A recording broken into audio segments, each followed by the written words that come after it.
Good morning students. आज की अपनी इस लेक्चर में हम लोग थ्योरम 7.2 लेकर आए हैं। थ्योरम 7.2 पहले समझ लेते हैं, उसके बाद कुछ छोटी छोटी बातें उन्हें समझना बड़ा जरूरी है। सबसे पहले थ्योरम 7.2 समझते हैं। यह है angles opposite to equal sides of an isosceles triangle. I repeat, angles opposite to equal sides of an isosceles triangle are equal. यहां इसका मतलब यह है कि आइसोसेलेस ट्रायंगल है कोई, मतलब ऐसा ट्रायंगल जिसकी दो साइड्स इक्वल है।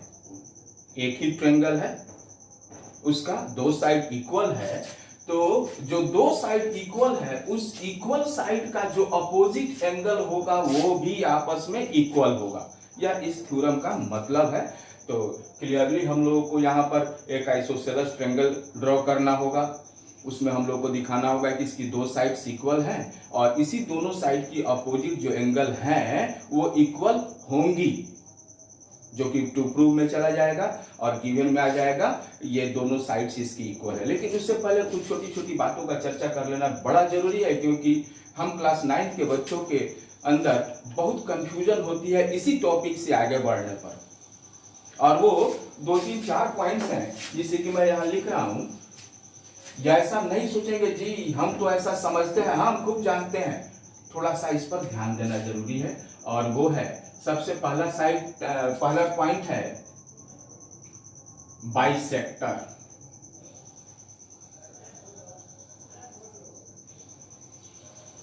बोर्ड दिखाई दे रहा है? Yes, bisector. जो कुछ भी लिखा वो दिखाई दे रहा है, बाइसेक्टर। दूसरा पॉइंट है परपेंडिकुलर।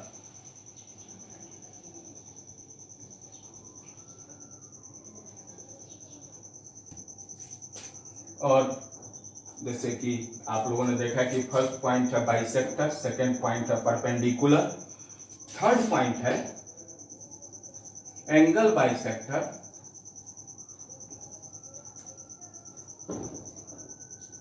एंड फोर्थ पॉइंट है परपेंडिकुलर बाइसेक्टर।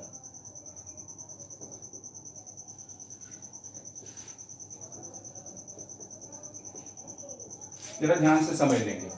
बाइसेक्टर मतलब कि वो चीज जो किसी दो चीज को दो इक्वल भागों, वो चीज जो किसी एक चीज को दो इक्वल भागों में बांट दे।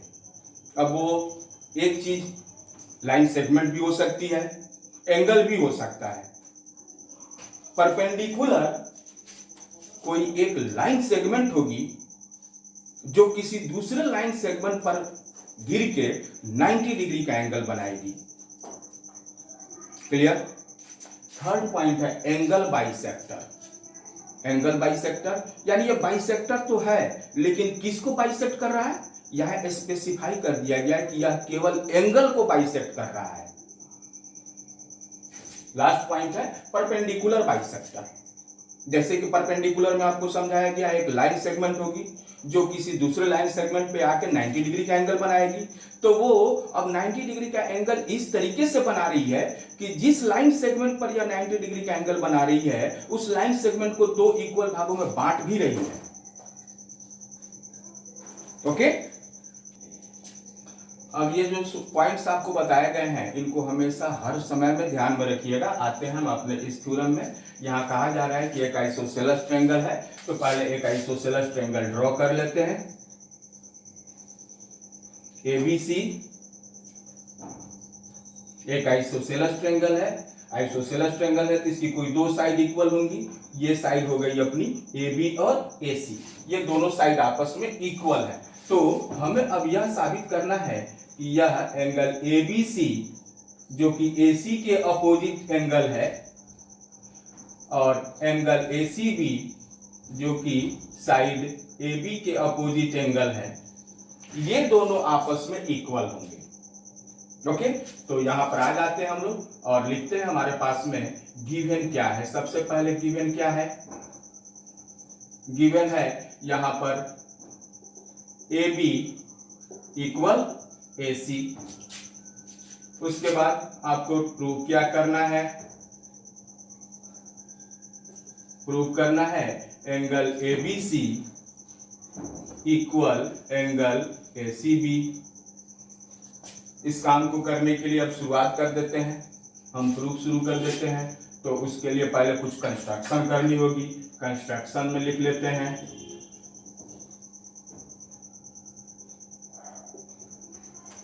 Drawn AD, drawn angle bisector, क्योंकि एंगल बाइसेक्टर अभी जस्ट चर्चा हुई है इसलिए angle bisector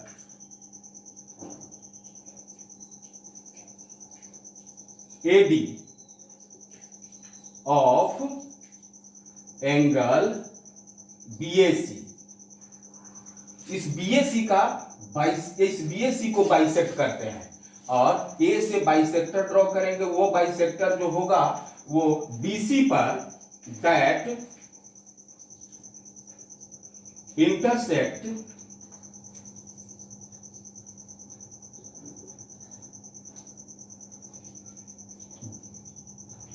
D at BC। करेंगे क्या, एक एंगल बाइसेक्टर यानी एंगल BAC का एक बाइसेक्टर ड्रॉ कर लेंगे।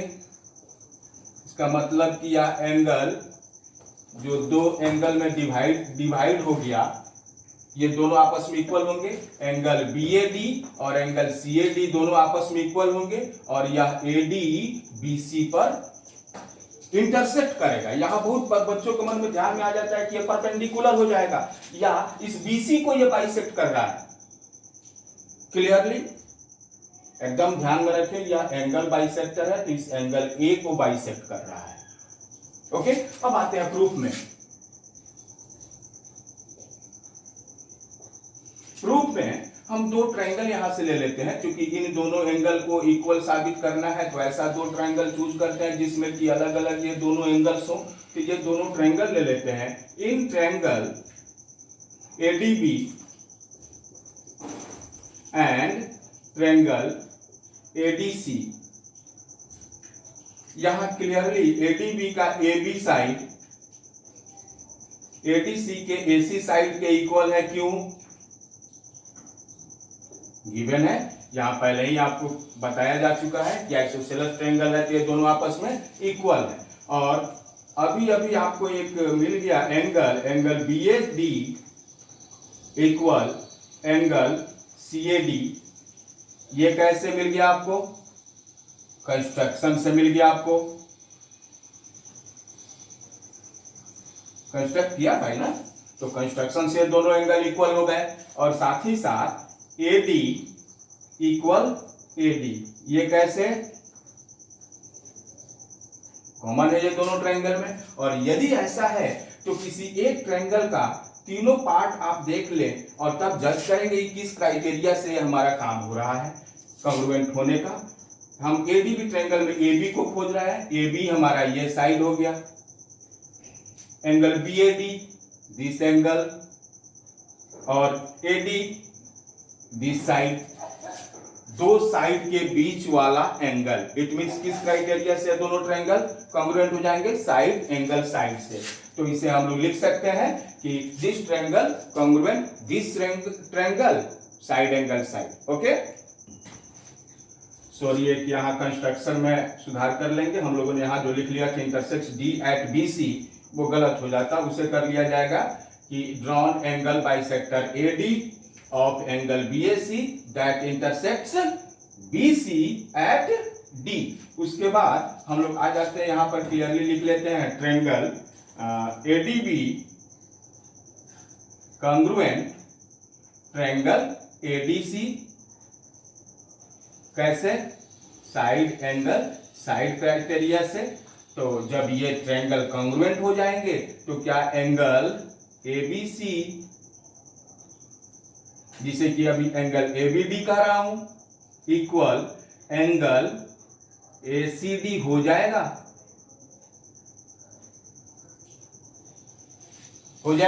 और यदि ये हो जाएगा तो हमारा जो कुछ भी प्रूव करना था वो बड़ी आसानी से प्रूव हो गया। ओके, अपना 7.3 थ्योरम है, यह ठीक 7.2 का कन्वर्स है, यानी उसी का अपोजिट है। 7.2 थ्योरम में कहा गया था कि यदि कोई एक आइसोसेलेस ट्रायंगल है तो उसकी दो इक्वल साइड के अपोजिट जो एंगल होगी वो भी आपस में इक्वल होगी। इसमें कहा जा रहा है the sides opposite to equal angles of a triangle are equal.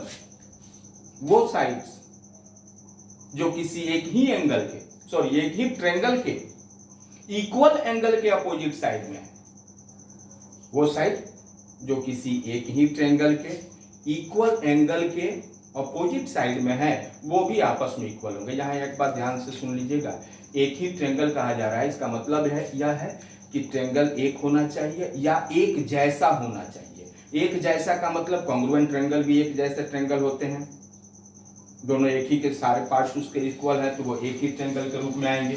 तो यहाँ पर अब हम लोग फिर से एक आइसोसेलेस ट्रायंगल ड्रॉ कर लेते हैं जिसमें कि हमारा दोनों बेस एंगल इक्वल मिल जाएगा, और तब हमें साबित ये करना पड़ जाएगा कि ये जो अपोजिट साइड है उनकी बेस एंगल के अपोजिट साइड वो आपस में इक्वल होंगी। उस काम को करने के लिए आ जाते हैं यहाँ पर हम सेम वैसे ही जैसे कि थ्योरम 7.2 में किया था वैसा ही काम कर रहे हैं। यहाँ पर गिवन है ट्रायंगल एबीसी में यह एंगल एबीसी और एंगल एसी भी हमें इक्वल दिया गया है, और प्रूव करने के लिए कहा जा रहा है कि यह एबी इस एसी साइड के इक्वल होगा, इससे साबित कीजिए। तो कंस्ट्रक्शन वैसे ही करते हैं, एंगल बाइसेक्टर एडी ड्रॉ करते हैं जो बीसी के डी पॉइंट पर आकर इंटरसेक्ट करेगा। आगे इसे लिख लेते हैं कंस्ट्रक्शन में, drawn angle bisector AD of angle BAC that intersects BC at D. Proof में आगे बढ़ते हैं। अब फिर से वही दोनों ट्रायंगल ले लेते हैं क्योंकि हम लोग देखते हैं कि ये दोनों साइड्स जिसे कि इक्वल करना है वो किस दो ट्रायंगल में है ये चूज करना जरूरी है। बार बार इस चीज को बोला जा रहा है, आगे आने वाले कुछ क्वेश्चंस में ये प्रॉब्लम अब बढ़ने वाली है। तो यहाँ हम लोग दो ट्रायंगल लेते हैं, ट्रायंगल एबीडी और ट्रायंगल एडीसी।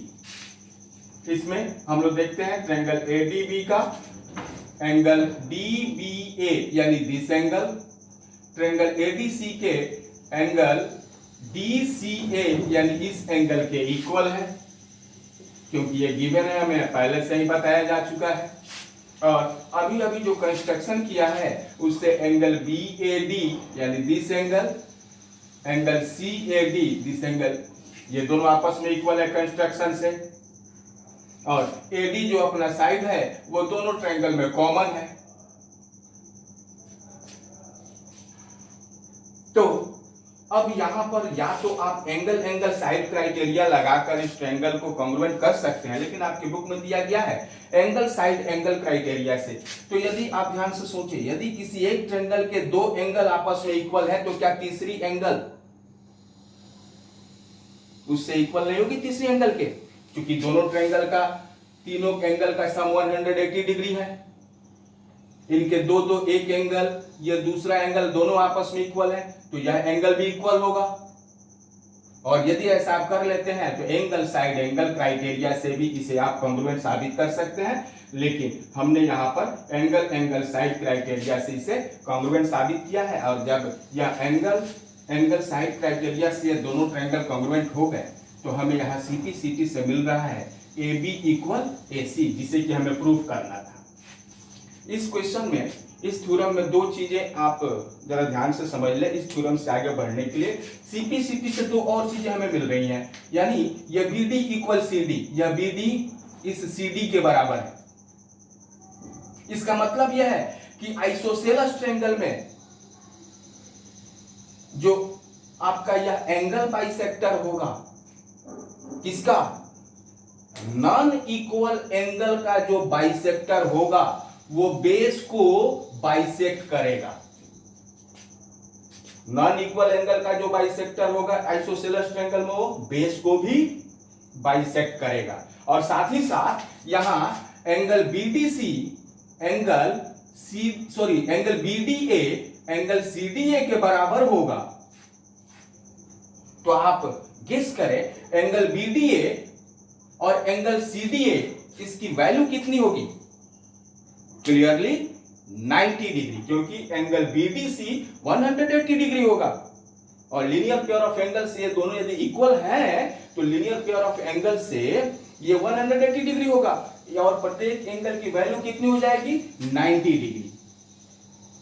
तो इस थ्योरम से हमें बहुत सारी बातें सीखने को मिलती हैं। 7.2 और 7.3 से ध्यान रखेंगे, नॉन इक्वल एंगल का बाइसेक्टर बेस को बाइसेक्ट भी करेगा और उस पर परपेंडिकुलर भी होगा। Okay, thank you. आज की वीडियो में इतना ही।